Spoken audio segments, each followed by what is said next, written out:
और गाजियाबाद के बुलंदशहर रोड स्थित इंडस्ट्रियल एरिया में एक केमिकल फैक्ट्री में भीषण आग लग गई और देखते ही देखते आग ने विकराल रूप ले लिया और कई दूसरी फैक्ट्रियों को भी अपनी चपेट में ले लिया।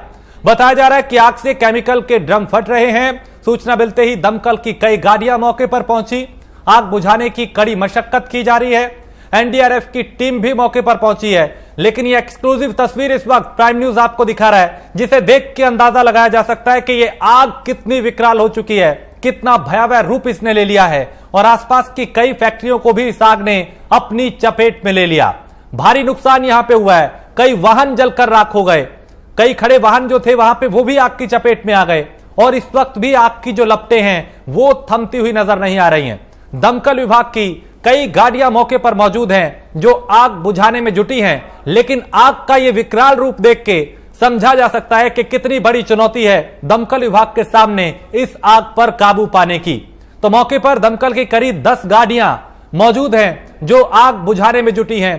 केमिकल की ये फैक्ट्री जिसमें आग लगी। जितेंद्र भाटी हमारे संवाददाता गाजियाबाद से। जितेंद्र, इस वक्त क्या अपडेट आग को लेकर? देखिए, आग पर फिलहाल पूरी तरीके से काबू पा लिया गया है।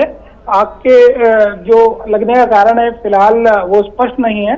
बुलंदशहर रोड पर केमिकल फैक्ट्री है जिसमें भयंकर आग लगी थी। हालांकि दमकल की तकरीबन 10 से ज्यादा गाड़ियों ने कड़ी मशक्कत करके इस आग पर काबू पाया है। आमजन इसमें कोई हताहत नहीं हुआ है, इसमें एक ये अच्छी खबर है। लेकिन जो आसपास की जो कंपनीज हैं उन पर भी खासा असर पड़ा है, क्योंकि आग बहुत भयंकर थी। हालांकि जिस वक्त दमकल से संपर्क किया स्थानीय लोगों ने, दमकल विभाग के जो अधिकारी हैं सुनील सिंह, उन्होंने अपनी पूरी टीम के साथ कड़ी मशक्कत करी इस आग पे काबू पाने के लिए।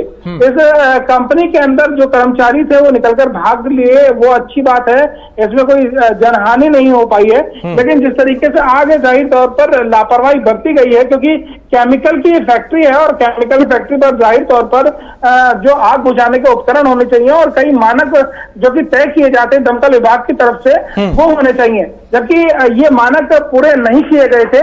इस वजह से आग लगी है।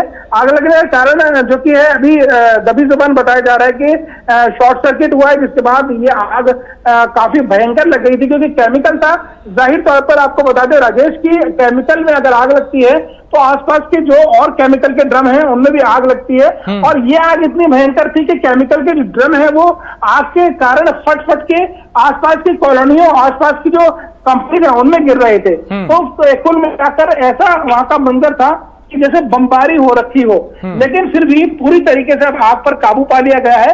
आग बेहद भयंकर थी, आसपास कोई जनहानि नहीं हुई, ये अपने आप में एक बड़ी खबर है। जी राजेश। और जितेंद्र, बताया ये भी जा रहा है कि कई आसपास की जो फैक्ट्रियां हैं वो भी इस आग की चपेट में आ गई थी। कितना नुकसान की आकलन की जा रही है इस आग में?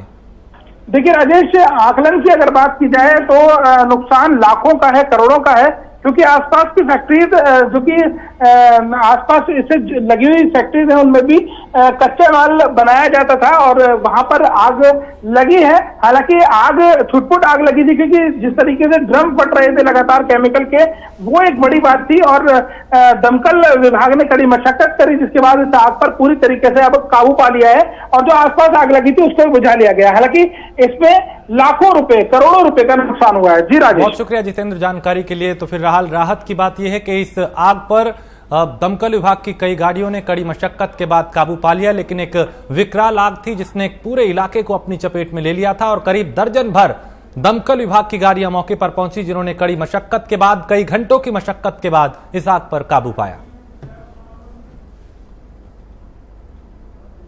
और एटा के थाना मिरहची क्षेत्र के गांव